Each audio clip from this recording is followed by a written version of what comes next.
এখনকার বিষয়টা শুনবেন। সলাতুল হাজত যদি আপনি পড়েন, আল্লাহ আপনার জন্য দুইজন ফেরেশতা বডিগার্ড আসমান থেকে পাঠাইয়া দেন। একমাত্র আজরাইল ছাড়া পৃথিবীর কেউ আপনার কোনো ক্ষতি করতে পারবে না। সালাতুল হাজত 2 রাকাত নামাজ আপনি যখনই মন চায় পড়ে নিবেন। তো পড়ার সিস্টেম হচ্ছে, প্রথম রাকাতে পড়বেন সূরা আল ফাতিহার পরে কুল ইয়া আইয়ুহাল কাফিরুন, এবং দ্বিতীয় রাকাতে সূরা আল ফাতিহার পরে পড়বেন কুল হুয়াল্লাহু আহাদ। এই 2 রাকাত নামাজ পড়ে যদি আপনি ঘর থেকে বের হয়ে যান, যেই কাজে হাত দিবেন তো আপনি সফল। মানে এই 2 রাকাত নামাজ পড়ে যদি আপনি চুরি করতে চান, হ্যাঁ, তাহলে তো কাজ হবে না। আপনাকে কি করা লাগবে আপনাকে বুঝাইয়া দিচ্ছি, শোনেন মনোযোগ দিয়া। আমার বন্ধুগণ গভীর মনোযোগ। এই দুনিয়ার জমিনে একজন বড় হাকিম ছিলেন, যার নাম হচ্ছে হাকিম লোকমান। লোকমান হাকিম, যার নাম আল্লাহ কোরআনে কারিমে দিয়েছেন, যার কথাগুলাকে আল্লাহ কোরআনে কারিমে সূরা বানিয়ে নাজিল করেছেন। এই লোকমান হাকিম সন্তানদের সামনে উপদেশ দেওয়া শুরু করলেন। লোকমান হাকিম সন্তানদের সামনে উপদেশ দিচ্ছেন। এমন সময়ে একটা ছেলে দাঁড়িয়ে বলছে, আব্বাজান, আপনি যত ওয়াজ করতেছেন, যত নসিহত করতেছেন, যত উপদেশ দিচ্ছেন সব মানি, কিন্তু বাবা আমার দ্বারা আলিম হওয়া সম্ভব না, আমি এত কিছু বুঝি না, আপনি আমাকে কিছু টাকা পয়সা দেন, আমি বিজনেস করি। হাকিম লোকমান বললেন, বাবা তোমাকে দেওয়ার মতো টাকা পয়সা আমার নাই, তুমি যে বিজনেস করবা, দুনিয়ার জমিনে ব্যবসা করবা, দেওয়ার মতো টাকা আমার কাছে নাই। কিন্তু বাবা তুমি শোনো, আমার এক বন্ধু আছে, অনেক দূরে সাগরের পাড়ে তার বসবাস, আমি তার কাছে 3000 স্বর্ণের টাকা পাই। তুমি যদি তার কাছ থেকে ওই টাকাগুলা নিয়ে আসতে পারো, ওই টাকা দিয়ে তুমি বিজনেস করতে পারবা। কিন্তু বাবা মনে রাখো, আমি তোমাকে কোনোভাবেই টাকা দিতে পারবো না। হাকিম লোকমানের ছেলে বলছেন, বাবা ওই টাকা আনতে যাব, আমি তো চিনি না জানি না। তিনি বলে দিলেন, তিনি বলতে লাগলেন, এই রাস্তা দিয়ে যাইবা, অনেক দূরে গেলে দেখবা বিশাল মরুভূমি, মরুভূমি পার হয়ে গেলে দেখবে একটা জঙ্গল, ওই জঙ্গল পার হয়ে গেলে দেখবা একটা গ্রাম আছে, গ্রাম পার হয়ে গেলে দেখবা একটা সাগর, ওই সাগরের পারে গেলে তুমি আমার বন্ধুকে পাইবা। তার কাছ থেকে 3000 টাকা যদি নিয়ে আসতে পারো, বাবা বিজনেস করতে পারবা, চলতে পারবা, এছাড়া আমার কিছু নয়। সন্তান বলছে, আব্বাজান আমি তো যেতে চাই, কেমনে যাব? হাকিম লোকমান বললেন, বাবা চলতে গেলে, যাইতে গেলে তোমার উপরে 3-4টা কঠিন বিপদ আসবে। বিপদ থেকে যদি নিজেকে বাঁচাইয়া রাখতে পারো, তাহলে টাকা আনতে পারবা, না হয় আমার মন বলতেছে তুমি মরে যাইবা। সন্তান বলতেছেন, আব্বাজান আপনি বলেন তো কি পরীক্ষা হতে পারে, আমার জিন্দগিতে কি বিপদ হতে পারে, আপনি বলে দেন। লোকমান হাকিম বলছেন, বাবা শোনো, 1 নাম্বার বিপদ হলো, তুমি যখন আমার ওখান থেকে চলে যাইবা, যাওয়ার পরে যখন দেখবা বিশাল মরুভূমি, মরুভূমির মধ্যে কোনো পানি নাই, চলতে চলতে তোমার তৃষ্ণা লেগে যাবে, তৃষ্ণার কারণে তোমার জিহ্বা বের হয়ে যাবে, কলিজা শুকিয়ে যাবে, ওই জায়গায় তুমি পানি পাইবা না, পানি পানি করে আমার ভয় হচ্ছে তুমি মরে যাইবা। ওই সময় বাবা তোমাকে বলি, যত বিপদ আসুক না কেন, ঘর থেকে যখন তুমি বের হয়ে যাইবা, 2 রাকাত সালাতুল হাজত পড়ে যদি বের হয়ে যাও, আল্লাহ সকল বিপদ থেকে তোমাকে হেফাজত করে দিবে। হাকিম লোকমান বললেন, বাবা তুমি যখন মরুভূমিতে যাইবা, মরুভূমিতে যাওয়ার পরে দেখবা বিশাল ধৌত মরুভূমি, পানি নাই। পানির জন্যে তুমি যখন হাহাকার করবা, পানি পাওয়া যাবে না, ওই সময় তুমি 2 রাকাত সালাতুল হাজত পড়ে নেবা। হাজতের 2 রাকাত নামাজ পড়ে নেবা। সালাম ফিরাইয়া ডান দিকে তাকাবা। ডান দিকে তাকাইয়া দেখবা সুন্দর একটা জঙ্গল। ওই জঙ্গলের ভিতরে তুমি প্রবেশ করবা। প্রবেশ করার পরে দেখবা শক্ত একটা পাথরের ভিতর থেকে ঝর্ণার মতো ঠান্ডা পানি পড়ে যায়। ওই পানি তুমি পান করবা। তোমার পাত্রের ভিতরে, ব্যাগের ভিতরে বেশি করে পানি নিবা। পানি নিয়ে তুমি যখন বের হবা, ঠান্ডা পানি পান করার কারণে তোমার শরীরে ক্লান্তি আসবে।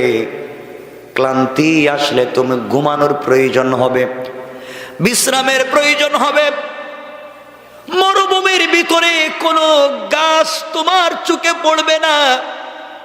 আবার তুমি 2 রাকাত সালাতুল হাজত পড়ে নিবা।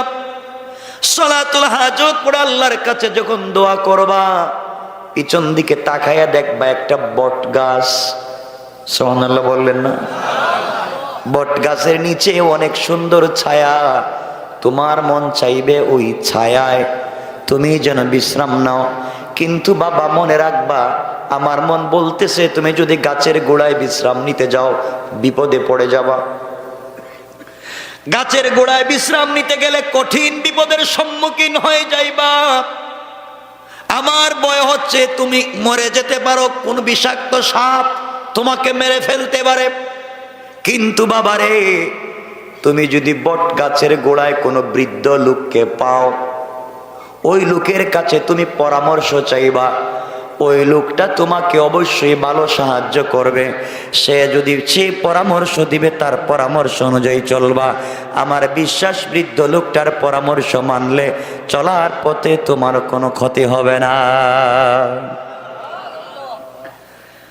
লোকমান হাকিম বললেন, বাবা ওই গাছের গোড়া থেকে তুমি যদি বেঁচে যাও, পথ চলতে থাকবা। কিছু দূর যাওয়ার পরে দেখবা সুন্দর একটা গ্রাম। ওই গ্রামের ভিতরে প্রবেশ করবা। গ্রামের ভিতরে যাওয়ার পরে মানুষের কাছে তোমার পরিচয় দিবা, তুমি আমার সন্তান। মানুষের কাছে তুমি যদি আমার পরিচয় দাও, তুমি আমার সন্তান, এই গ্রামের মানুষ তোমাকে আদর করবে, যত্ন করবে, ভালোবাসবে। 3-4 দিন তোমাকে মেহমানদারি করবে। যখন জানবে লোকমান হাকিমের ছেলে তুমি, ও বাবা 3 দিন থাকবার পরে 4th দিনে তোমার কাছে বিশ্ববিখ্যাত সুন্দরী, গোটা দুনিয়ার সব থেকে একটা সুন্দরী মেয়েকে নিয়ে আসা হবে এবং বলা হবে তুমি ওই মেয়েকে বিয়ে করো।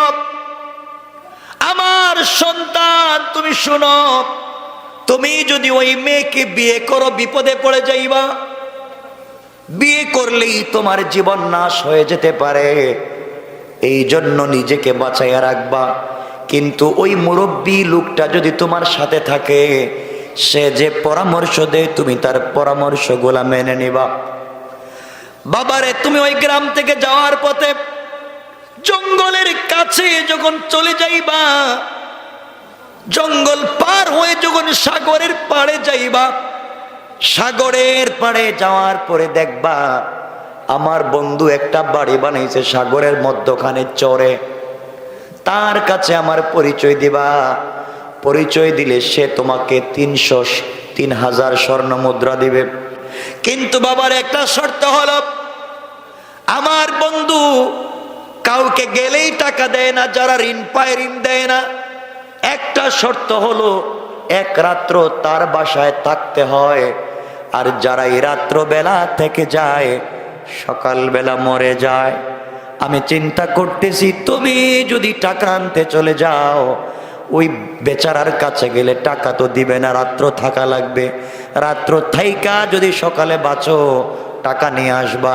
কিন্তু বাবা মনে রাখবা, আমার ভয় হচ্ছে তুমি না জানি মরে যাও, আর ওই মুরব্বী যদি সাথে থাকে তার পরামর্শ নিয়ে চলবা, সকল সময় বিপদ থেকে বাঁচবার জন্যে 2 রাকাত সালাতুল হাজত পড়বা।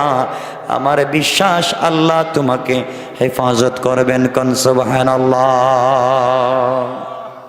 কথা কি আমার বুঝতেছেন আপনারা? না কষ্ট হচ্ছে আপনাদের?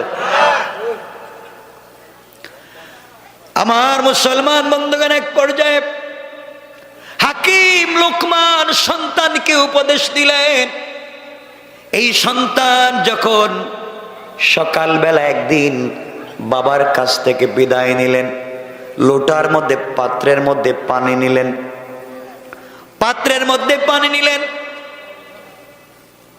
ঘর থেকে বের হয়ে গেলেন। যাওয়ার সময় 2 রাকাত সালাতুল হাজত পড়লেন। আল্লাহর কাছে বললেন, আয় আল্লাহ তাআলা, আমার বাবা বলেছেন 2 রাকাত সালাত পড়লে তুমি আমাকে হেফাজত করবা। নামাজ পড়ে আমার জিম্মাদারি তোমার কাছে দিয়ে দিলাম, আবার টাকা নিয়ে ফিরে আসা পর্যন্ত তুমি আমাকে হেফাজত করবা। কোন সুবহানাল্লাহ। বের হয়ে গেলেন। কিছু দূর চলবার পরে বিশাল বড় একটা মরুভূমি পড়ে গেল। মরুভূমি চলতে চলতে তৃষ্ণার্ত হয়ে গেলেন, পানির প্রয়োজন পড়ল। কোথাও পানি নাই, উনার কাছে যেই পানি আছে তা গরম হয়ে গেছে। রোদের তাপে পানি যখন গরম হয়ে গেছে, ওই পানি পান করা যায় না। মরুভূমির মধ্যে কোনো জায়গাও খুঁজে পাওয়া যায় না। বাবার কথা মনে পড়ে গিয়েছে। বাবা বলেছেন, সন্তান রে, এমন বিপদ যখন তুমি দেখবা 2 রাকাত সালাত হাজত পড়ে নেবা। সন্তান চট করে সালাতুল হাজত পড়ে নিলেন। পড়তে দেরি হয়েছে, ডান দিকে তাকায়া দেখেন একটা জঙ্গল দেখা যায়। হাঁটতে হাঁটতে জঙ্গলের ভিতরে প্রবেশ করে দেখেন ওই জঙ্গলের ভিতরে একটা পাথর ফেটে ঝর্ণার মতো মিষ্টি ঠান্ডা পানি গড়াইয়া পড়ে যায়। কাছে চলে গেলেন, ইচ্ছে মতো পানি পান করলেন। পানি পান করবার পরে নিজের পাত্রে পানি ভরলেন। বের হয়ে আল্লাহর শুকরিয়া আদায় করলেন। আবার 2 রাকাত সালাতুল হাজত পড়লেন। বের হয়ে আসলেন, পথ চলা শুরু করলেন। এবার ঠান্ডা পানি পান করবার কারণে বিশ্রামের প্রয়োজন হয়েছে। কোথায় তিনি বিশ্রাম নেবেন? আল্লাহর গোলাম আবার 2 রাকাত সালাতুল হাজত পড়লেন। পড়তে দেরি হয়েছে, তাকায়া দেখেন পিছন দিকে বড় একটা বট গাছ। এই বট গাছের নিচে সুন্দর ছায়া পড়েছে। কোন সুবহানাল্লাহ। হাকিম লোকমানের ছেলে গাছের গোড়ায় বিশ্রাম নেওয়ার জন্য যখন যায়, হঠাৎ বাবার ওসিয়তের কথা মনে পড়েছে। আমি যদি বিশ্রাম নিতে যাই, বাবা বলেছেন বিপদ হতে পারে, মরে যেতে পারি, সুতরাং বিশ্রাম নেওয়া যাবে না।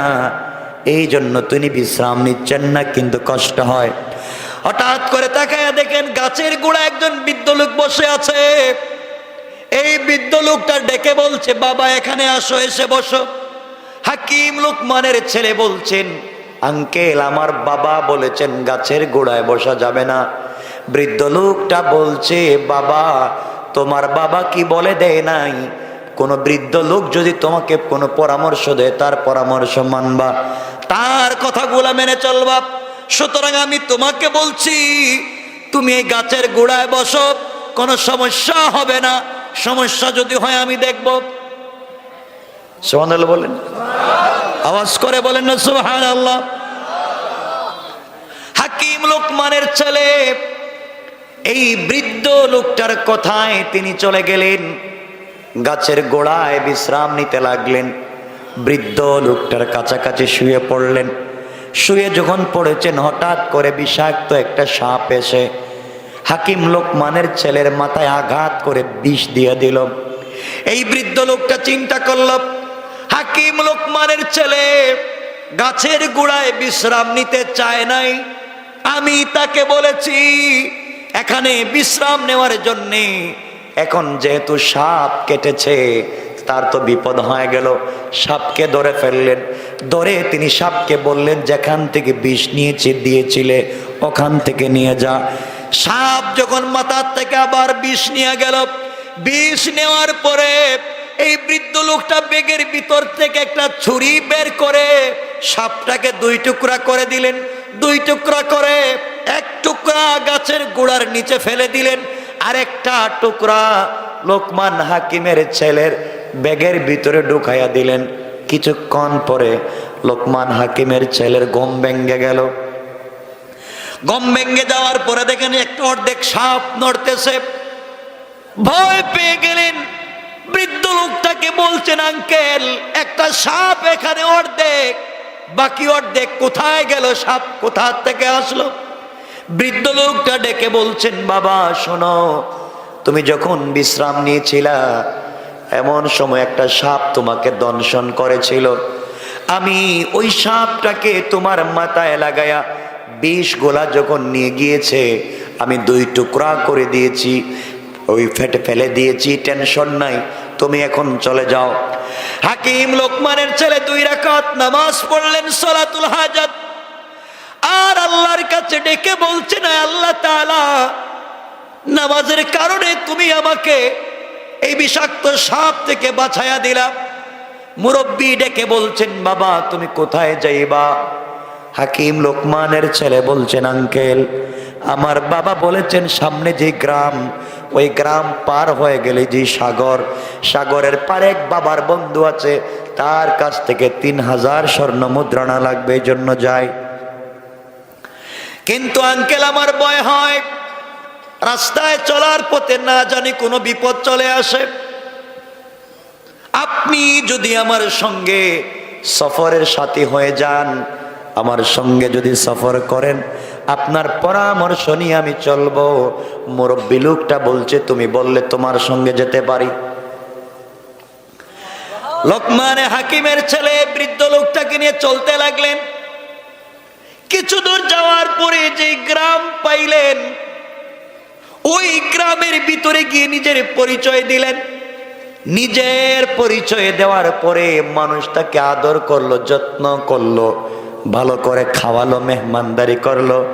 কারণ বড় হুজুরের ছেলে এসেছেন, পীর সাহেবের ছেলে এসেছেন, সবাই আদর করলো, ভালোবাসলো। 3 দিন পার হয়ে যাওয়ার পরে 4র্থ দিনে এলাকার লোকেরা মিলে গোটা দুনিয়ার বিশ্ব সুন্দরী একটা মেয়েকে তারা ধরে নিয়ে আসলো। এসে বলছে বাবা তুমি লোকমান হাকিমের ছেলে, এই মেয়েটা বিশ্ব সুন্দরী, তোমার কাছে বিয়ে দিতে চাই, তুমি রাজি হয়ে যাও। লোকমান হাকিমের ছেলে মেয়েটার চেহারার দিকে তাকায় আশ্চর্য হয়ে গেলেন। দুনিয়ার ভিতরে মানুষ কি এত সুন্দর হতে পারে? এত সুন্দরী কি মেয়েরা হতে পারে?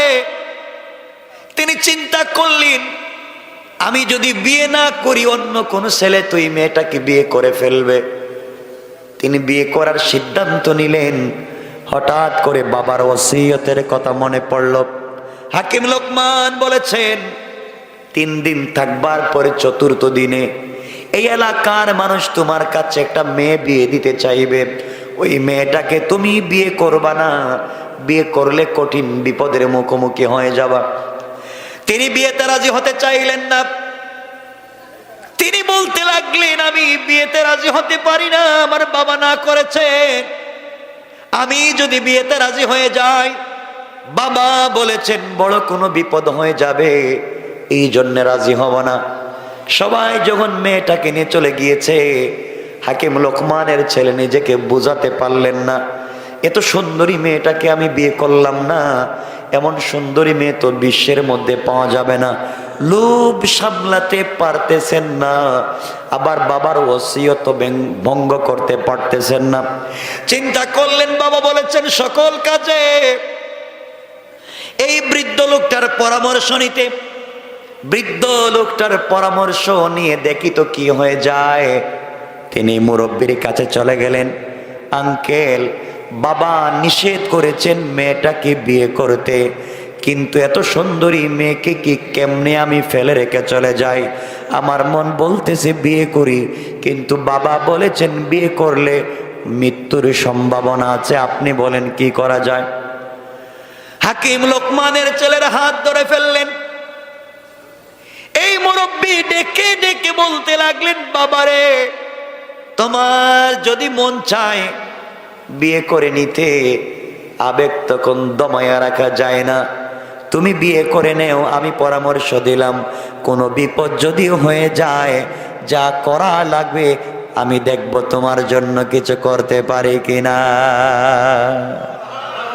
সুবহানাল্লাহ, একটু জোরে পড়েন না সুবহানাল্লাহ। রাত্র 12টা হয়েছে, এরপরে কথা বলা যায় না। আপনাদের কষ্ট হচ্ছে? আমার মুসলমান বন্ধুগণ, এক পর্যায়ে লোকমান হাকিমের ছেলে এই মেয়েটাকে ঘরোয়া ভাবে বিয়ে করলেন। মনোযোগ দিয়ে শোনেন কি বলতে চাই, মনোযোগ দিয়ে শোনরে মুসলমান। বিয়ে করলেন, বিয়ে যেদিন করলেন, বিয়ে করবার পরে তিনি রাস্তা দিয়ে হেঁটে যান, মানুষ ডেকে ডেকে বলছে এই যে ছেলে এই মেয়েটাকে বিয়ে করছে, ও আজকে বাঁচবে না, মরে যাবে। হাকিম লোকমানের ছেলে আশ্চর্য হয়ে গেলেন, কি বলে? আজ নাকি আমার মৃত্যুর দিন, আজ নাকি আমি মরে যাব। তিনি ডেকে ডেকে বললেন, কি ব্যাপার, তোমরা আমাকে কি দেখাও আর কি বলো? এলাকার যুবক ছেলে পেলেরা বলছে, ও হাকিম লোকমানের ছেলে, তোমার জন্য আমাদের বড় ভয় হয়, তুমি আজকে মরে যাইবা, আজকের পরে তুমি আর কোনোদিন বাঁচবা না। তিনি বললেন, কেন আমি মরে যাব? সবাই বলতেছে, শোনো, এই মেয়েটাকে তুমি বিয়ে করবার আগে আরো 10টা ছেলের সঙ্গে এই মেয়েটার বিয়ে হয়েছে। 10টা স্বামী বাসর রাত্রে মারা গিয়েছে, সকালবেলা শুধু লাশ আর লাশ। যেই দিন যেই স্বামীকে বিয়ে করেছে, সকালবেলা লাশ আসে, স্বামী মরে যায়। এইভাবে 10টা স্বামী ওই মহিলা খাইছে, সবাই মরে গিয়েছে। বাসর রাত্রে ফুলসজ্জা রাত্রে মেলামেশা করতে গিয়ে মরে গিয়েছে। আজকে তোমার ফুলসজ্জার রাত্র, চিন্তা করতেছি আমরা, তুমি 11 নম্বর তুমি মরে যাইবা। হাকিম লোকমানের ছেলে এই কথাগুলা শুনে আশ্চর্য হয়ে গেলেন, কাঁপতে লাগলেন, কি করা যায়? এই বিপদ থেকে কেমনে নিজেকে বাঁচানো যায়? মুরব্বীর সঙ্গে পরামর্শ করে বলেন, আঙ্কেল, ওরা কি বলে আজকে নাকি আমার মরে যাবার রাত্র। মেয়েটা আগে আরো 10টা ছেলেকে বিয়ে করেছে, সবাই তো ফুলসজ্জার রাত্রে মারা গেছে, আজ নাকি আমিও মারা যাব। এই বৃদ্ধ লোকটা বলছেন, যুবক, বাসর রাত্রে যাওয়ার আগে 2 রাকাত সালাতুল হাজত পড়ে যাইবা। আমার বিশ্বাস আমার আল্লাহ তোমাকে হেফাজত করে দিবে। আল্লাহু আকবার। কথা কি বুঝতেছেন আমার? আমি যেখানে পড়েছিলাম, আল্লাহ বলছেন, ওয়াল্লাযীনা ইয়াবিতুনা লিরাব্বিহিম সুজদান ওয়া কিয়ামা। তোমরা যদি সিজদা করো কি উপকার হবে বোঝাতে চাই। আমার বন্ধুগণ, রাত্রবেলা গভীর রাত্র যখন হয়ে গিয়েছে, হাকিম লোকমানের ছেলে 2 রাকাত নামাজ পড়লেন। নিজের ভিতরে ভয়, আজকে মরে যাবেন, বাঁচবেন না, কি করা যায়? 10 জন লোক তো আগেই মারা গিয়েছে। এলাকার প্রশাসন, লাশ যারা ডুব, সবাই রাত্র এসে হাজির। সকালবেলায় লোকটার লাশ নিয়ে যাওয়া লাগবে। হাকিম লোকমানের ছেলে দেখতেছেন লাশ নিয়ে যাওয়ার গাড়িও হাজির, যারা লাশ গোসল করায় তারাও হাজির। তিনি চিন্তা করলেন, বিয়ে করলাম কেন? কথা বুঝেন নাই? বিয়ে করলাম কেন? তো মৌত দেখতেছি, বাঁচার পথ নাই। কে বলছিল বিয়ে করতে? হযরতে হাকিমে লোকমান তার সন্তানকে যেই ওসিয়ত করেছিলেন, বিপদে যদি পড়ে যাও সালাতুল হাজত পড়বা, সালাত আদায় করে আল্লাহর কাছে কান্নাকাটি করবা। হযরতে লোকমান হাকিমের ছেলে গভীর রাত্রে সালাতুল হাজত আদায় করলেন। বৃদ্ধ লোকটার কাছে গেলেন আর ডেকে বলেন, আঙ্কেল নির্ঘাত মরে যাব, আমি যদি মরে যাই আমার বাবার কাছে খবর পৌঁছে দিবা। বাবা বলেছিলেন এই মেয়েটাকে বিয়ে না করতে, করেছি তো মরেছি, এখন দেখতেছি লাশ নেওয়ার গাড়ি হাজির, যারা গোসল করায় তারাও হাজির, মানে সবাই নিশ্চিত আমি আজকে মরে যাব। কথা বুঝেন নাই? আচ্ছা এমন যদি কেউ জানে বাসরাত্রি কি যাইব? কতক্ষণ না কেন? আপনি জানলে তো মধুপুর সাইডা টাঙ্গাইলে যাইবেন, ও জান বাসাই। হাকিম লোকমানের ছেলে নামাজ আদায় করবার পরে বছর রাত্রে স্ত্রীর কাছে যখন চলে যাবেন, এমন সময় বৃদ্ধ লোকটা বলছেন, বাবা তোমাকে একটা কথা বলে দিই, মনোযোগ দিয়ে শোনো। ঘরে যাওয়ার পরে ফুলসজ্জা রাত্রে স্ত্রীর পাশে যাওয়ার পরে তোমার স্ত্রী তোমার সঙ্গে মেলামেশা করতে চাইবে, তোমার সঙ্গে মেলামেশা করতে চাইবে, খবরদার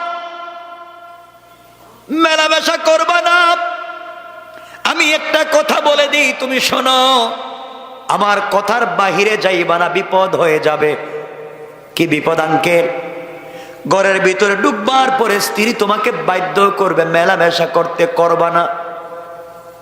তুমি বসে থাকবা, পরিচয় নিবা, তোমার পরিচয় তার কাছে দিবা, তার পরিচয় তুমি নিবা। পরিচয় পর্ব শেষ করবার পরে স্ত্রীকে বলবা আমার কিছু ইস্তেঞ্জার প্রয়োজন, অজু ইস্তেঞ্জার প্রয়োজন, টয়লেটে যাওয়া লাগবে, ওয়াশরুমে যাওয়া লাগবে। এই কথা বলে তুমি বলবে একটা বদনা দেও, লুটা দেও, পাত্র দেও, বাহিরে যাই। এই কথা বলে তুমি ঘর থেকে বের হয়ে আসবা। হাকিম লোকমানের ছেলে বলছে, আঙ্কেল আসার আগে যদি মরে যাই? তিনি বলছেন, বাবা আমি বলে দিলাম, তুমি সালাতুল হাজত পড়ে যখন ঘরের ভিতরে যাইবা, স্বয়ং আল্লাহ তোমাকে বাঁচাবার জন্য জিম্মাদার হয়ে যাবে। এই জন্য আমার আল্লাহ বলেছেন, ওয়াল্লাযীনা ইয়াবিতুনা লিরাব্বিহিম সুজদাও ওয়া কিয়ামা। গোলাপ যাওয়ার আগে আমি আল্লাহর কাছে তুমি সিজদায় পড়ে যাও। তুমি জানো না গোলাম, তুমি যখন সিজদায় পড়ে যাও আমি আল্লাহর সে আজিমে থাকি না, মিন হাবলিল ওয়ারিদ, তোমার গলার রগের চাইতে আরো কাছে আমি আল্লাহ পৌঁছে যাই। কোন সুবহানাল্লাহ। গোলাম স্ত্রীকে বলবা আমি মেলামেশা করব, পরে আমি ইস্তেঞ্জা করে আসি। এই কথা বলে ঘর থেকে বের হয়ে আসবা। আসবার সময় একটা লুটা নিয়ে আসবা, বদনা যেটা আমরা বলি, ওটা নিয়ে তুমি আসবা। লোকমান হাকিমের ছেলে ভয়ে ভয়ে ঘরের ভিতরে ঢুকতেছেন, সবাই হাসতেছে, কই ঢুকোস না, বাইরে ভিতর হাস হইয়া। সবাই দাঁড়িয়ে আছে ঘরের দরজায়, কই যা আর বাইরে আয়। ভয় পাচ্ছেন তিনি। ঘরের ভিতরে ঢুকে পড়লেন, স্ত্রী বসে আছেন।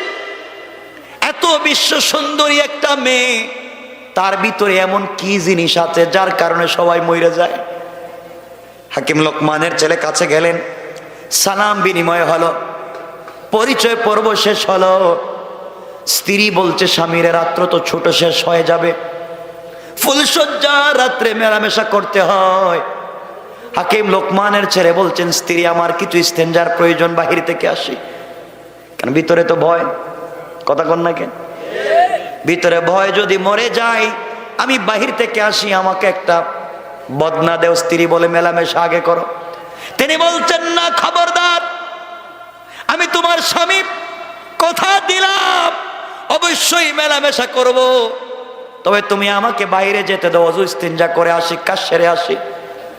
অনেক অনুনয় বিনয়ের পরে স্ত্রী যখন তাকে একটা বদনা লুঠা অথবা পাত্র দিয়েছে, পানি দিয়ে ওটা নিয়ে আসলেন। এসে হুজুরকে দেখা জড়াইয়া বলে, হুজুর আল্লাহ আমারে বাঁচাইছে, মরি নাই। সুবহানাল্লাহ বললেন না? আল্লাহু আকবার আওয়াজ করে বলেন, আল্লাহু আকবার। বাঁচাইছে কে? আরো আসতে কোন আল্লাহ। আল্লাহ কইতে পারে না, মনে হইতেছে এই সাইডের সবাই রোহিঙ্গা মনে হইতেছে। রোহিঙ্গাই, হ্যাঁ রোহিঙ্গাই। বাঁচাইছেন কে? আরো জোরে বলেন কে? এটা পারেন জীবনে তো আসতে কোন কেন? আমার বন্ধুগণ বাহিরে আসলেন, বৃদ্ধ লোকটাকে বলছেন, আঙ্কেল আমি তো বাঁচছি, এখন কি করব? যাও তুমি আগে প্রস্রাব করে আসো, প্রস্রাব করে আসো। এই কথা বলে এই হাকিম লোকমানের ছেলেকে দূরে পাঠাইয়া এই বৃদ্ধ লোকটা বস্তার ভিতর থেকে অর্ধেক সাপ, মনে আছে নি না মনে নাই? একটু হাত উঠে বলেন কার কার মনে নাই? ওরে আল্লাহ, ওয়াজ করলাম কারে? আপনারা বাইচা গেলেন আজকে, এই লোক এই অবস্থা হওয়ার কারণে বাইচা গেলেন। আমার জানেন না তো আমি কোন জিনিস, বাইচা গেলেন। আমার বন্ধুগণ হাকিম লোকমানের ছেলে যখন প্রস্রাবে চলে গিয়েছেন, এই বৃদ্ধ লোকটা বস্তার ভিতর থেকে অর্ধেক যে সাপ, মনে আছে? আছে। এই অর্ধেক সাপটা বাইর করে বদনার ভিতরে দিয়েছে। দেওয়ার পরে লোকমান হাকিমের ছেলে যখন আসছে, আসার পরে বলছে, বাবা এখন আমি কি করব? আঙ্কেল আমি কি করব? কই বদনা নিয়ে আবার যাও, যাও স্ত্রীর কাছে। স্ত্রীর কাছে যাওয়ার পরে স্ত্রী বলবে মেলামেশা করতে, তুমি বলবো আমার একটা শর্ত আছে। শর্তটা কি? শর্ত হলো স্ত্রী তুমি এই বদনার ভিতরে প্রস্রাব করা লাগবে। যতক্ষণ পর্যন্ত বদনার ভিতরে প্রস্রাব না করবে আমি তোমার সঙ্গে মেলামেশা করব না। ও মেলামেশা করতে পাগল হবে, তুমি শর্ত দিবা বদনায় প্রস্রাব করো। ও যখন করবে, প্রস্রাব যখন করবে, তুমি একটা ডাকনা দিয়া বদনার মুখটা ডেকে রেখে দিবা। এরপরে স্ত্রীর সঙ্গে মেলামেশা করবা। আমার বিশ্বাস আল্লাহ তোমাকে বাঁচাইয়া দিবে। আল্লাহু আকবার। ছেলে কইতেছে, হুজুর যতই ওয়াজ করেন ভিতরে আমার পানি নাই, আমার কলিজা শুকায় গেছে, কি হবে আজকে রাত্রে আল্লাহই জানে। বাপরে আর দেখতে পারলাম না মরার সময়, টেনশনে ছেলের অবস্থা খারাপ। হাকিম লোকমানের ছেলে ঘরের ভিতরে প্রবেশ করলেন। স্ত্রী বলছে, স্বামী রাত্র শেষ হয়ে যায়, আপনি আমার সঙ্গে মেলামেশা করবেন। আল্লাহর ওলির কথা মনে আছে? আমার দিকে তাকান, মানে কি খালি ছিল ছিল, আমি কি ওয়াজ করতে আসছি নাকি?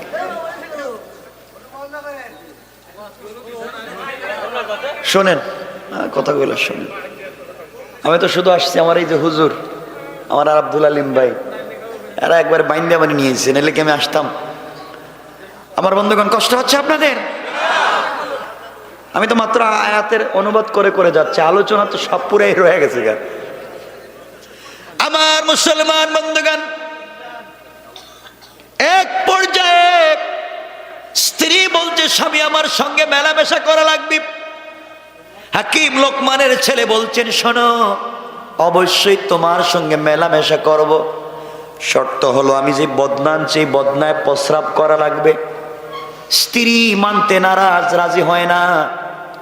এক পর্যায়ে যখন রাজি হয়েছে, বললেন আগে প্রস্রাব করো, এরপরে মেলামেশা করব। স্ত্রী যখন প্রস্রাব করেছে, আল্লাহর ওলি বলেছেন, যুবক রে, প্রস্রাব করার পরে ওই পাত্রটা ডাকনা দিয়া ডেকে দৌড় দিবা আমার কাছে। আমার কাছে সে বদনা রাইকে এরপরে যাইবা। এরপরে আমার বিশ্বাস আল্লাহ তোমাকে বাঁচাইয়া দিবেন। কোন সুবহানাল্লাহ। হুজুর এতক্ষণ কে আমি বাসুম? যাও। হাকিম লোকমানের ছেলে প্রবেশ করলেন। স্ত্রী বলতে, স্বামী রাত্র কাটায় লাভ নাই, তিনি বললেন, আমি জানি তোমার কাছে 10 জন শেষ, আমি 11 নম্বর। এত তাড়াতাড়ি বিপদে পড়তে চাই না। স্ত্রী বলে, স্বামী আপনি যাই বলেন, মরে কেন আমি নিজেও জানি না, আমিও তো জানি না। একটা স্বামীকে বাসর রাত্রের পরের দিন জিন্দা পাই নাই, অপরাধ আমার না, আমিও তো জানি না কি হইছে। হাকিম লোকমানের ছেলে বললেন, প্রস্রাব করো।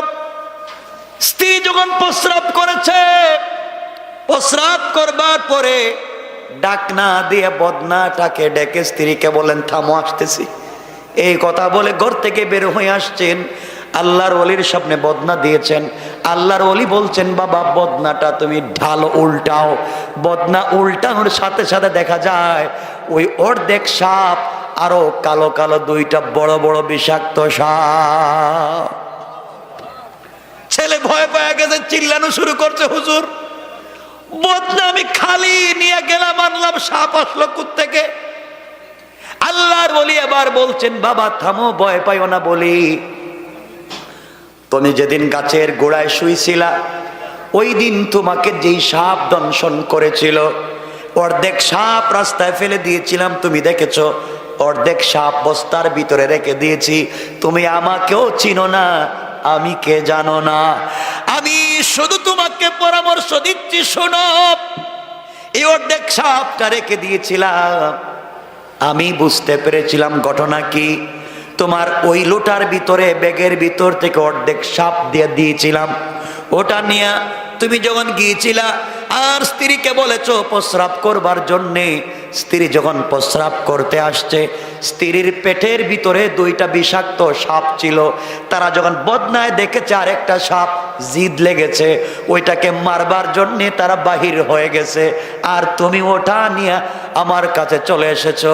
বাবারে, যারাই ওই মেয়ের সঙ্গে মেলামেশা করতে যায়, ওই 2টা সাপ দংশন করে তাদেরকে মেরে ফেলতে, হত্যা করে দিত। এখন তুমি চলে যাও, চলে যাও, সাপ বের হয়ে আসছে, তোমাকে আর মারতে পারবে না। হুজুর আপনার পায়ে ধরি, দরকার নেই যাওয়ার। আর 2টা আসছে, আরো কয়টা আছে আল্লাহ জানি, আমার আপনি বাঁচান, আমি আর এখানে নাই। আল্লাহর ওলি বলছেন, আমি বলছি তুমি যাও। বৃদ্ধ লোকটা বলছেন, আমি বলছি তুমি যাও, কিছু হবে না। হুজুর সাপ আসলো কোত্থেকে? কোত্থেকে আসছে? বৃদ্ধ লোকটা বলছেন, সব আমি জানি বুঝি কোত্থেকে আসছে, কেন আসছে, তোমার এত কিছু জানার দরকার নাই। এখন তোমার ওয়াইফ একবারে সুস্থ, তোমাকে আর কেউ মারবে না, সকালবেলা মরবে না, যাও। হুজুর ঠিক কইছেন তো, কিন্তু আমার ভয় হইতেছে। আল্লাহর ওলি বলছেন, যদি ভয় হয় 2 রাকাত সালাতুল হাজত পড়ে যাও। না সুবহানাল্লাহ, এটা পকেটে রেখে দেন, কেমন? হাকিম লোকমানের ছেলে সালাতুল হাজত 2 রাকাত পড়লেন, স্ত্রীর ঘরে ঢুকে গেলেন, মেলামেশা করলেন। এক পর্যায়ে তো ঘুমিয়ে পড়লেন। যারা গাড়ি নিয়ে এসেছিল লাশ আনার জন্য, যারা ডুম আসছিল, ডুম তো চিনেন, যারা লাশ কাটে, লাশ বের করে, সকালবেলা কেউ দরজা খুলে না। মনে করছে আগে তো 1 জন মরছে, আজকে মনে 2 জন মরছে। কেউ দরজা খোলে না কেন? ওরা দরজা ভেঙ্গে ঘরের ভিতরে ঢুকছে। ঢুকে হাকিম লোকমানের ছেলে তো ঘুমিয়ে আছেন, পায়ে ধরে টানে, মরা লাশের পায়ে ধরে টানে। যখন টানতেছে উনি উঠে গেছেন। কিরে আমার পায়ে ধরে টানোস কেন? তুমি মরো নাই? আমার পায়ে ধরে টানো কেন তোমরা? প্রত্যেক দিন তো মরে, তুমি দেখি মরলা না। সুবহানাল্লাহ বলবেন না? মরে যায় মানে কি? আমি মরতাম কেন? এরা ভয় পাইছে, কয় মরা লাশ দেখতেছে, কথা কয়। এরা বাইরে চলে গেছে। হাকিম লোকমান ছেলে সুস্থ হয়ে গেলেন। স্ত্রী বলছে, স্বামী আপনি তো আজকে বেঁচে গেলেন, কেমনে কি কিছুই বুঝলাম না। আমার বন্ধুগণ, সংক্ষেপ করে কথা বলি। এক পর্যায়ে সবাই বলতে লাগলো, মনে হয় হাকিম লোকমানের ছেলে কোনো হেকমতের কারণে, হুজুর মানুষ তো ব্রেইনের খেলা দিয়া, কারণ হুজুরের মায়ের কোন রাত্রে, হ্যাঁ এখন বুঝছেন, শেষ রাত্রে। এই জন্য মনে হয় কোন কাজ করে বেঁচে গেছে তাবিজ কবজের মাধ্যমে। না না, এখানে তাবিজ কবজের কিছু নাই, বাঁচাইয়া দিয়েছেন কে? আওয়াজ করে বলেন কে? তাবিজ কবজের কিছু নাই। আপনারা তো দৌড়ান তাবিজের পিছনে, কবজের পিছনে। আল্লাহ বলছেন দৌড়াও আমার দিকে, আপনারা দৌড়ান তাবিজের দিকে। আজকালকে মসজিদের এমন ইমাম পাওয়া যায়, তিনি তাবিজ দেন, গার্লফ্রেন্ড আর বয়ফ্রেন্ড আরেক বেচারার মেয়ে বিয়েতে রাজি না করে তাবিজ করে রাজি কর। কথা বলেন না কেন? মা বাবা বিয়েতে রাজি না, তাবিজ করে, জাদু টুনা করে, কুফরি কালাম করে। আর কিছু স্ত্রী আছে, স্বামী থাকেন বিদেশে, স্ত্রী আইসা ইমাম সাহেবের কাছে, বড় হুজুররা ক হুজুর আমার স্বামী থাকে বিদেশে, আপনি একটা গরম তাবিজ দেন। কেমন তাবিজ? গরম তাবিজ দেন, স্বামী যা ইনকাম করে টাকা পয়সা শুধু আমারে দেও, খালি আমারে দেও। কথা কন না কেন? হুজুর কয় আছে একটা গরম তাবিজ দিতেছি, কিন্তু 500 টাকা বেশি দেওয়া লাগবে। 500 টাকা বেশি দিলে গরম তাবিজ দিতেছি। এমন গরম তাবিজ দেয়, বাবা ছেলে সম্পর্ক নাই, মা মেয়ে সম্পর্ক নাই, বাইয়ে বাইয়ে সম্পর্ক নাই, ঘরের ভিতরে শুধু মারামারি কাটাকাটি। আছে না নাই? এমন তাবিজ যদি কোন ইমাম সাহেব দেখ, কোরআন সুন্নাহ ছাড়া কুফরি কালাম করে, জাদু টুনা করে, আমি প্রকাশ্য ফতোয়া দিলাম লা শাক্কা ওয়ালা রাইবা, এমন ইমামের পিছনে নামাজ হারাম, নামাজ হারাম, নামাজ হারাম। ঠিক কিনা বলেন? নামাজ হারাম। আপনারা বলবেন কি আমি বানাই বলতেছি? কোত্থেকে বললাম? কোরআনে আছে। আল্লাহ কোরআনে কারীমের 1 নম্বর সূরা 2 নম্বর সূরা সূরাল বাকারার মধ্যখানে বলেন ওয়াত্তাবাউ মা তাতুলুশ শায়াতিনু আলা মুলকি সুলাইমান وما كفر سليمان ولكن الشياطين كفروا يعلمون الناس السحر। আল্লাহ বলছেন জাদু টুনা কুফরি কালাম এটা হচ্ছে সুলাইমানের জমানায় শয়তানেরা শুরু করছে। এই জমানায় যারা কুফরি কালাম করে এরা হলো সুলাইমানের জমানার শয়তান। কথা কন নাকি? আওয়াজে মনে হইতেছে আপনারা জড়িত এগুলায়। এগুলো আবার সেইতে আরো সমস্যা, এগুলাতে যাইয়েন না, হারাম কাজ। আমার বন্ধুগণ এক পর্যায়ে 3-4 দিন ওই গ্রামে থাকলেন। এক পর্যায়ে লোকমান হাকিমের ছেলে, সংক্ষেপ করে বলতেছি, মুরব্বীকে নিয়ে বললেন আঙ্কেল চলেন, উদ্দেশ্য আসছি তো টাকা নেওয়ার জন্য, আগে চলেন টাকা আনি। টাকা আনবার জন্য চলে গেলেন। সাগরের পাড়ে গিয়ে দেখেন চরের মধ্যে একটা বিশাল বড় 2 তলা বিল্ডিং। গিয়ে নিজেকে পরিচয় দিলেন, আমি লোকমান হাকিমের ছেলে, আমার বাবা আপনার কাছে 3000 স্বর্ণের টাকা পান, টাকা দেন। লোকটা বলছে বাবারে তোমার বাবা টাকা পান এটা সত্য, আমি দিব ওটাও সত্য, কিন্তু টাকা নিতে হলে আমার কাছে 1 রাত্র থাকা লাগবে, সকালবেলা টাকা নিবা। কিন্তু কেউ তো টাকা নিতে সকালবেলা থাকতে চায় না, তোমার বাবা অনেক লোককে আমার কাছে পাঠাইছে টাকার জন্য, কিন্তু কেউ রাত্র থাকতে চায় না, তুমি যদি থাকো সকালে টাকা দিব। লোকমান হাকিমের ছেলের মনে চলে আসছে, আব্বা বলছেন রাত্রে থাকলে সকালে মৌত, ঠিক না? মনে আছে? রাত্রে থাকলে সকালে শেষ লাশ, থাকা যাবে না, কিন্তু না থাকলে তো টাকাও দিবে না, এত দূর আসলাম কেন? মধ্যখানে বউ পাইলাম, যা পাইলাম সব তো লাভে। কথা কন না কেন? আমার মূল উদ্দেশ্য তো টাকা। যখন ও বেচারা বলছে দিবে না রাত্রে না থাকলে, তিনি বললেন বাবা কি করা যায়? মুরব্বী লোকটা ডেকে ডেকে বলছে বাবারে উদ্দেশ্য তো টাকা, না থাকলে দিবে না, কিন্তু তোমার বাবা বলছে থাকলে তো বাঁচা যাবে না। আঙ্কেল আমার বাবা বলছেন সকল কাজে আপনার পরামর্শ নিতে, আপনি বলেন কি করা যায়? মুরব্বী ডাক দিয়া বলছে বাবারে আমি আছি, তুমি 2 রাকাত সালাতুল হাজত পড়ে নাও, আমার বিশ্বাস এই রাত্রেও আল্লাহ তোমাকে বাঁচাইয়া দিবে।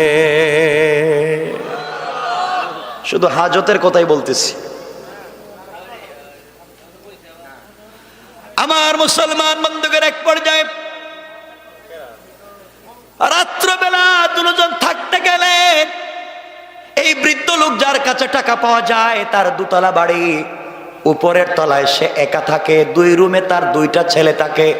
আর যারা টাকা নিতে আসে ঋণদার, যারা পাওনাদার, এদেরকে নিচতলায় রাত্র থাকতে দেয়। তারা যখন রাত্রবেলা দোতলায় উঠে গেল, এই বৃদ্ধ লোকটা উঠেই তার ছেলে দুইটার রুমে তালা দিয়া দিল, বাবা দুইটা ঘুমাও। আর এই বৃদ্ধ লোকটাকে, লোকমান হাকিমের ছেলেকে নিচতলায় দিয়ে তালা দিয়া দিল, ঘুমাও। রাত্র যখন গভীর হয়ে যায়, বৃদ্ধ লোকটা দেখেন সাগরের পানির ঢেউ আসতেছে, মানে এই ঢেউ এসে নিচতলায় পানি ঢুকে যায়, সকলেই ঘরের ভিতরে মরে যায়। এই জন্য কেউ সকালবেলা বাঁচে না, টাকাও নিতে পারে না। উদ্দেশ্য তার ভালো না খারাপ? উদ্দেশ্য হলো টাকা তো জিন্দিগিতে দিব না, যেই টাকা নিতে আসবা নিচতলায় থাকা লাগবে, আর নিচতলা থাকলে সাগরের পানিতে মরে যাবা। কথা বুঝতেছেন আপনারা? বাঁচে না বিদায় টাকা নেয় না। হাকিম লোকমানের ছেলে ঘুমিয়ে আছেন, বৃদ্ধ লোকটা রাত্রে ঘুম আসে না। হঠাৎ করে রাত্রে দেখেন পানি আসতেছে, পানি আসতেছে ঘরের ভিতরে। লোকমান হাকিমের ছেলেকে বললেন, বাবা ঘুম থেকে উঠো। দুজন ঘুম থেকে উঠে গেলেন, নিচতলা না থেকে দোতলায় উঠতে লাগলেন। দোতলায় উঠে এই ঋণ, যার কাছে ঋণ পাওয়া যায়, তার ছেলের রুমে নক করলেন, দরজা খুলে দিল। তারা বললেন, বাবা আমি লোকমান হাকিমের ছেলে, উনি মুরব্বী মানুষ, মুসাফির, তোমার বাবার কাছে প্রয়োজনে আসছি। সন্তানরা জানে না তার বাবার কাছে যে মানুষ কোটি কোটি টাকা পায়। আজকালকে অনেকে আমাদের কাছে দেখবেন, অনেক লোকের কাছে টাকা পায়, সে বাড়িতে ঘুমায়, ছেলেকে বলে কো আব্বা বাড়িতে নাই। কথা বলেন আছে না নাই? বাবা নাই, আর ঘুমাইতেছে বাসায়। আল্লাহ বলছেন তুমি টাকা না দেওয়ার জন্য কৌশল করতেছো। আল্লাহ বলছেন ওয়া মাকারু ওয়া মাকারাল্লাহ ওয়াল্লাহু খায়রুল মাকিরিন।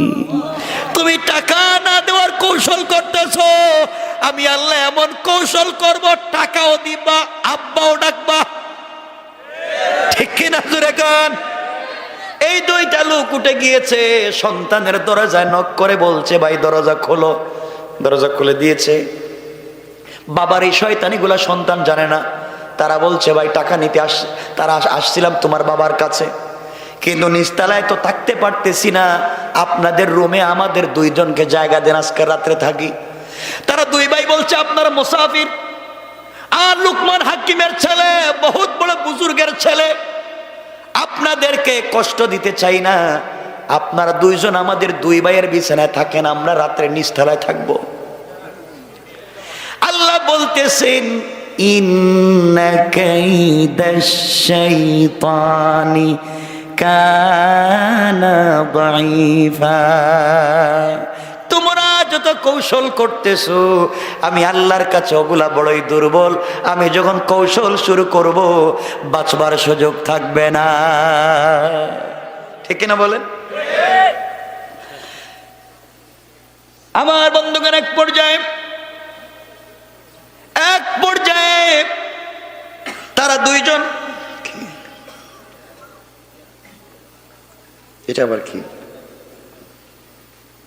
আমি সংক্ষেপ করে দিচ্ছি, আপনাদের কষ্ট হচ্ছে না তো? 1-2 মিনিট আমি রেখে দেব। কথা বলেন, আমি রেখে দেব, আলোচনা লম্বা করবো না, রাত্রে 12:30 হয়ে গেছে। শুনেন আমার বন্ধুগণ, এক পর্যায়ে এই দুই ভাই লোকমান হাকিমের ছেলেকে আর মুরব্বীকে দোতলায় থাকতে দিয়া তারা যখন নিচতলায় ঘুমাতে আসলো, এমন সময় সাগরের পানি উত্তাল হয়ে গেল, নিচতলায় ঢুকে গেল, দুইজন ভাই ঘরের ভিতরে মরে গেল। সকালবেলা এই বৃদ্ধ লোকটা ঘুম থেকে উঠে ছেলেদের দরজায় তালা দিয়া নিচতলায় আসতেছে, আইসা লাশ দুইটা সাগরে ফালাইয়া দিবে, কারণ লাশ আছে লোকমান হাকিমের ছেলে আর ওই বৃদ্ধ লোকটার লাশ। এসে যখন দরজা খুলেছে, খুলে দেখে তার ছেলে দুইটার লাশ।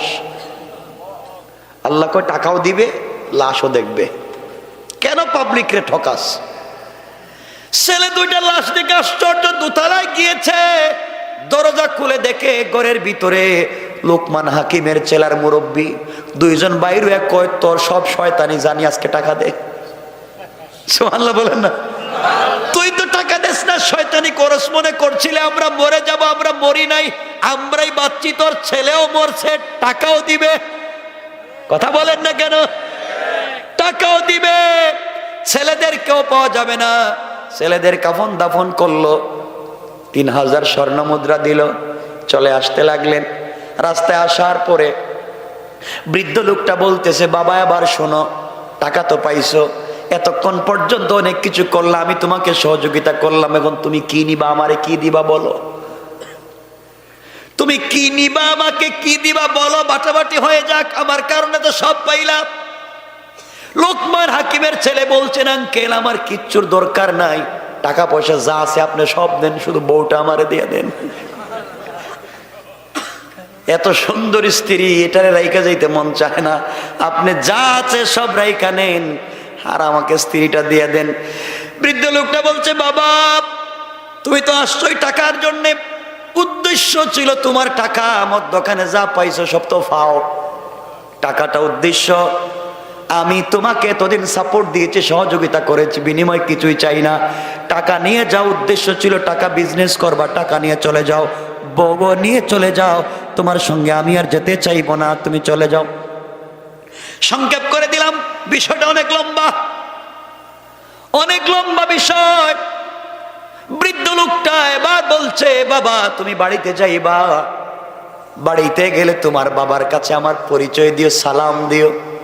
এবার লোকমান হাকিমের ছেলে বলছেন, আঙ্কেল সব কাজে আপনি আমাকে সহযোগিতা করে বাঁচাইয়া দিলেন, শেষ পর্যন্ত বউ থেকেও বাঁচলাম, রাত্রেবেলা মরি নাই, টাকাও পাইলাম, মরি নাই, আপনি তো পরিচয় দিলেন না, আপনার পরিচয় দেন, আপনি কে? আল্লাহু আকবার বলবেন না? এবার বৃদ্ধ লোকটা দাঁড়ায়া লোকমান হাকিমের ছেলের হাত ধরে বলছেন, বাবা তাহলে তুমি শোনো, তোমার বাবা হাকিম লোকমান বুজুর্গ আল্লাহওয়ালা, আল্লাহর কাছে কিছু বললে আল্লাহ শোনেন। তোমার বাবা যে তোমাকে বলেছিল ঘর থেকে বের হয়ে আসার সময় সালাতুল হাজত পড়বার কথা মনে আছে? আছে। তুমি যখন সালাতুল হাজত পড়েছিলা, তোমার বাবা বলেছিলেন আল্লাহ রহমতের ফেরেশতা দিয়ে তোমাকে বাঁচাইয়া দে, এতদিন পর্যন্ত অদৃশ্যভাবে বাঁচাইয়া দে। তোমার বাবার দোয়ার কারণে, আল্লাহ তোমার সালাতুল হাজত নামাজ পড়বার কারণে আমি আল্লাহর রহমতের ফেরেশতাকে মানুষের সুরত ধরাইয়া তোমার হেফাজতের জিম্মাদার বানিয়ে দিয়েছে। আল্লাহু আকবার। আমি তো সালাতুল হাজত তুমি পড়ার কারণে আল্লাহর কাছে দোয়া করেছো, আল্লাহ বাঁচাও, আল্লাহ বাঁচাবার জন্য রহমতের ফেরেশতা আমি মানুষের সুরত ধরাইয়া তোমার জিম্মাদারের জন্য পাঠিয়ে দিয়েছিল। সব জায়গা থেকে তোমাকে বাঁচাইছি, কারণ সব জায়গায় সালাতুল হাজত পড়েছো তো আমি বাঁচিয়ে দিয়েছি। এবার সব পাইছো, তুমি চলে যাও। এবার লোকমান হাকিমের ছেলে সেজদায় পড়ে গেলেন, ডাবল সালাতুল হাজত পড়ে কাঁদলেন আর বলেন, আল্লাহ তুমি যেই নামাজের মাধ্যমে কেমনে বাঁচাইয়া দাও, আর অদৃশ্য ফেরেশতাকে দৃশ্যমান করে হেফাজত করলা, সালাম ফিরাইয়া দেখেন এই বৃদ্ধ লোকটা আর নাই। আমার বন্ধুগণ, এখন লোকমান হাকিমের ছেলে বউ নিয়ে টাকা পয়সা নিয়ে আসতেছেন নি, কথা কন না কেন? কিন্তু আমি রেখা দিলাম, আর সামনে যেতে চাই না। এই কথাই আল্লাহ আমার তেলাওয়াত কিন্তু আলোচ্য আয়াতের মধ্যে বলছেন, ওয়াল্লাযীনা ইয়াবিতুনা লিরাব্বিহিম সুজদাও ওয়া কিয়ামা। গোলাম যদি বিপদে পড়ে যাও, কারো কাছে কিছু চাইতে যাইবা না, সালাতুল হাজত আমার কাছে পড়ো, আমি আল্লাহ ফেরেশতা পাঠাইয়া তোমাকে বাঁচাইয়া দিব। কোন সুবহানাল্লাহ। তাহলে 3 নাম্বার গুণ, রুকু সেজদা করবেন কার পায়ে? সবাই বলেন। 4 নাম্বার গুণটা শুধু বলে দেই, আল্লাহ বলছেন 4 নাম্বার গুণ, ওয়াল্লাযীনা ইয়াকুলুনা রাব্বানা ইসরিফ আন্না আযাব জাহান্নাম ইন্না আযাবাহা কানা গারামা। আল্লাহ বলছেন, গোলাম রে, যত অপরাধী হস না কেন, কবরে যাওয়ার আগে, সাকারাত শুরু হয়ে যাওয়ার আগে, গারগারা শুরু হয়ে যাওয়ার আগে, আজরাইল পৌঁছে যাবার আগে, গোলাম জিন্দেগির গুনার বুঝা মাথায় নিয়া একবার আল্লাহ বলে ডাক দিবে, আমি আল্লাহ কথা দিলাম রে গোলাম, যত বড় অপরাধী হো গুনাহগুলাকে মাফ করে আমার জিম্মাদারিতে জান্নাতি বলে ফয়সালা করে দিলাম। 1 নম্বর গুনাহঙ্কার করা যাবে না, 2 নম্বর গালি দেওয়া যাবে না, 3 নম্বর রুকু সেজদা আল্লাহর পায়ে, 4 নম্বর সাকরাতের আগে তওবা করবেন কার কাছে? আল্লাহর কাছে। 4টা গুণের নাম বলে আলোচনা এখানে সংক্ষেপ করে দিলাম, আর সামনের দিকে যেতে চাই না। মাদ্রাসাটা আপনাদের, আমার বন্ধুগণ, এই মাদ্রাসায় আপনারা বেশি বেশি করে দান খয়রাত করবেন তো ইনশাআল্লাহ? সবাই বলেন না কেন ইনশাআল্লাহ? এখানে যে যা পারেন, যে যা পারেন আপনারা সহযোগিতা করেন। কেউ উঠে যায় না, আলোচনা তো রেখে দিতেছি, রাত্র প্রায় 1:45 হয়ে যাচ্ছে। উঠেন না, বসেন। মাশাআল্লাহ, এই যে আমার এক মুরব্বী বাবা দিয়েছেন 1000 টাকা। সবাই মাশাআল্লাহ। আমাদের সভাপতি সাহেব 20,000 না? ওয়াইফ মারা গেছে, যে ওনার ওই ওয়াইফের টাকা